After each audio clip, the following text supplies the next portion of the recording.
Ashama harka fuunee daawwattootaa fi hordoftoota keenya akkam nagaa keessanii nageenyi koo kan jaalalaaf kabajaa bakka jirtanitti isin dhagabu. Egaan daawwattoota hordoftoota keenya isinirraa bannee jirra deebinee jirra. Odeeffannoo ajaa'ibsiisoo qabadhee isiniif dhiyaadheera. Keessayyuu diraamaa biltsiginnaan saba Oromoo irratti dalagaa jirtu. Maqaa abbootii gadaatiin kaleessa abbootii gadaa bakka tokkotti warratti duguugaa sanyii irratti adeemsanii har'ammootu Muummicha Ministeera Abiy Ahmediif abbaan gadaa beekamtii kenne waan jedhamu wayiitu deema. Kana qofaa miti waraana bilisummaa Oromoo injifannoolee inni gonfachiisaa jiru. Akkasuma Tplf erga duuba deebitee hojii maalii hojjechaa jirti kan jedhu isin odeessa. Egaan daawwattoota keenya isaan duratti akkuma beekamutti dhiyeenya kana fuulli Feesbuukaa kiyya yookaan Feesbuukiin kiyya namoota gara 70,000tti siqan waliin narkaa gubatee jira. Sababni isaas dhimma biraa dhimma addaa irratti haasa'ee osoo hin taane waa'ee saba kanaa waa'ee haasa'uuf qofa.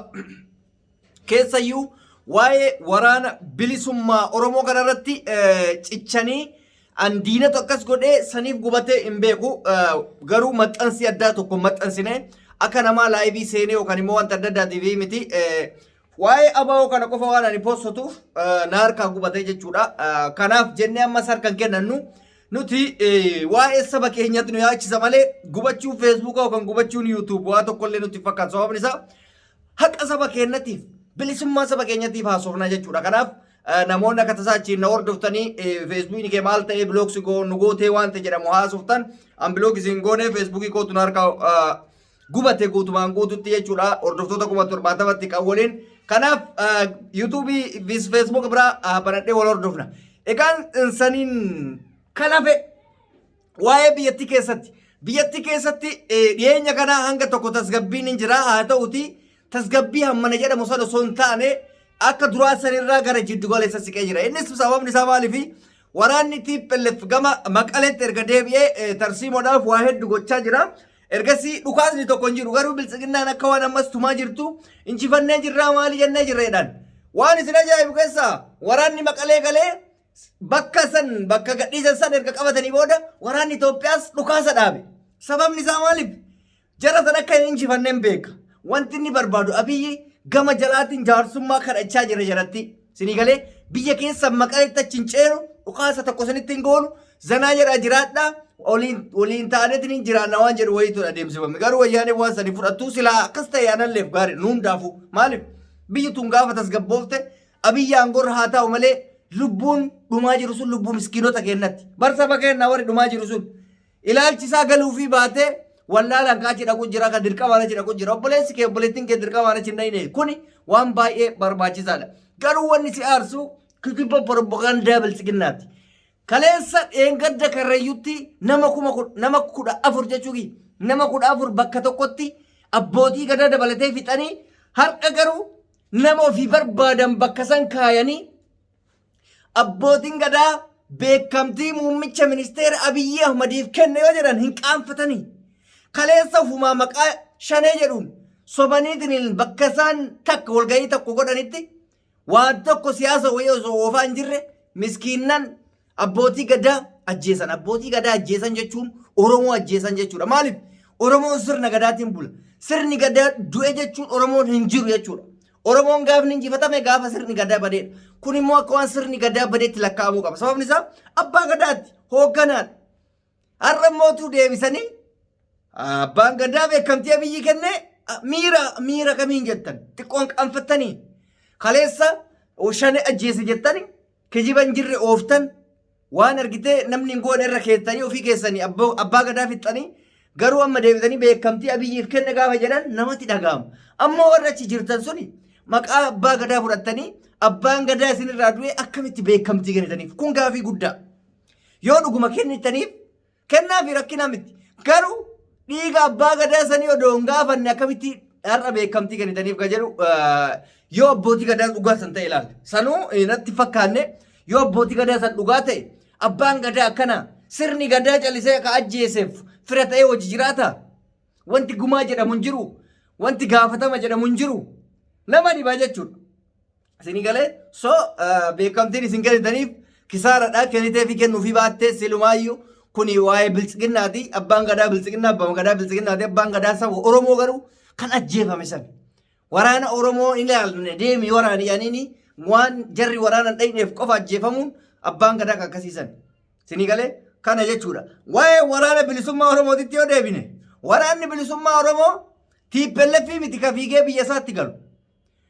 Yookaan immoo biltsiginnaa miti ka fiigee masaratti deebi'u. Dachemmaan Oromiyaan ta'ee jedhamte tuutta waraana bilisummaa Oromooti. Sababa kanaa jarri galchuudhaaf yaalii guddaa godhan. Konkolaataa 10 ergan, konkolaataa 17 ergan, konkolaataa 6 ergan, konkolaataa 2, 3 tokkochi milkaa'uuf hin dandeenye. Kadhaqe achumatti hafuu ka deebi'u tokko hin argine jechuudha. Kama gaafa wayyaanee isaan mudatee san isaan mudate. Kama dura makkalaakayaan achi deebi'ee achi as deebi'uu dhideessan ammas akkasuma ta'aa jiran. Gara Wallaggaa kana ergan makiinaa 5, gara Booranaa kana ergan, gara kaanii ergan makiinaa achi as deebi'u hin jiru kadhaqu malee. Kana jechuun maal waraanni bilisummaa Oromoo tooftaa qabu hundatti fayyadamee isa kaan dacheetti dabalee isa kaan immootu booji'ee biltsiginnaa injifataa jira jechuudha. Iddoolee dura qabatee hanga ammaa tokkocha gadhiisee hin jiru. Miti gadhiisuu qofa osoo hin taane bulchiinsa ofii diriirsaa jiraniyyuu. Jaalmarroo diriiba haasaa dhageessanii jiraattan wbon naannoo Wallaggaa kana keessatti bulchiinsa mootummaa abbaa irree diiganii bulchiinsa ofii ijaaraa jira. Waan dassi jedhuun keessaa bulchiinsota mootummaa abbaa irree kan turan tokkochan ajjeefne adabatti godhan. Yoo seerri isin gaafachiifne bor isin gaafanna ammaaf jiraadha yaanii ni jiran. Namni isaan barbaadaniif namni isaan lafarraa dabarsan nama waraana qabateetti deemu. Humna addaatiin kan itti deemu. Kasanirraa hafe nyaattiyyeen maqaa biltsiginnaatiin argitee waraana bilisummaa Oromoo balleessaa turte takkattiin waa takka hin taane kabajaan ta'aa jirti. Nuti akka keessaniitii miti jedhanii kabajaa turanii kabajaadhaan taa'ee nyaachaa jira jechuudha kaadireen hundi isaatu. Waraanni bilisummaa Oromoo hagana naatoo namaaf qaba. Badiin hojjeta san hunda osoo hin laalin Oromummaa isaa qofa laalee gowwoomtetti jedheeni yoo gowwoomuu baattillee immoo garatu si shawwade jedheeni dhiisee kabajaan jiraachaa jira. Hagana waraanni bilisummaa Oromoo gabrummaa keessa taa'ee bilisummaa namaa kenna. Gaafa bilisummaa qabate maal akkasii godhu hundi keetuu beekuu danda'uu qabda. Sinii galee? Kanaaf hundi keessaniyyuu kaayyoo waa'ee wayyaanee jarri mo'amteerti baddeerti abaawwan isin baddi ilaalcha jedhuuf keessa haqa. Kaayyoo wayyaanee kaayyoo biraa.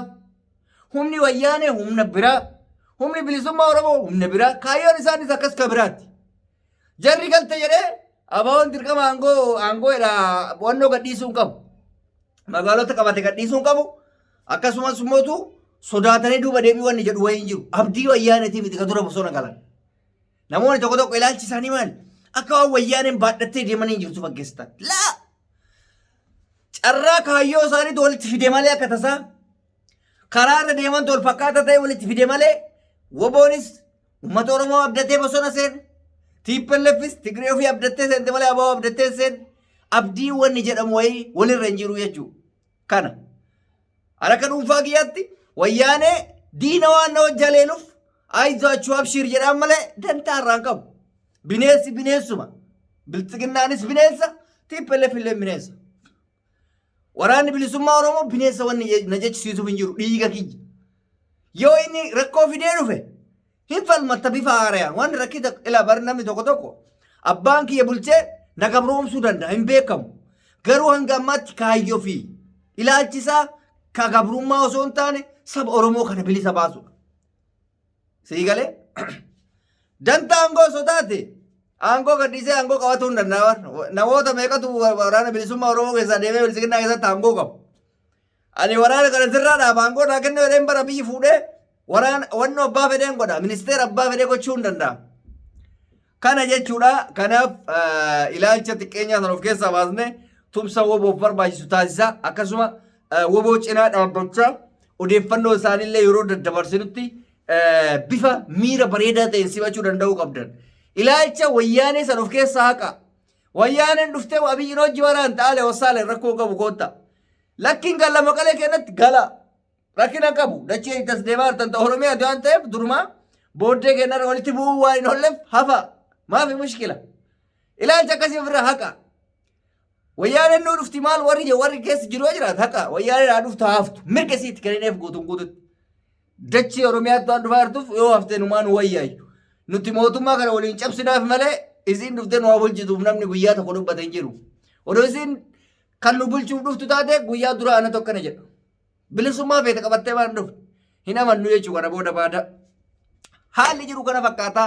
Egaan daawwattoota hordoftoota keenya odeeffannoo fi viidiyoo biraatti walitti deebina turtii gaarii naaf qabaadha.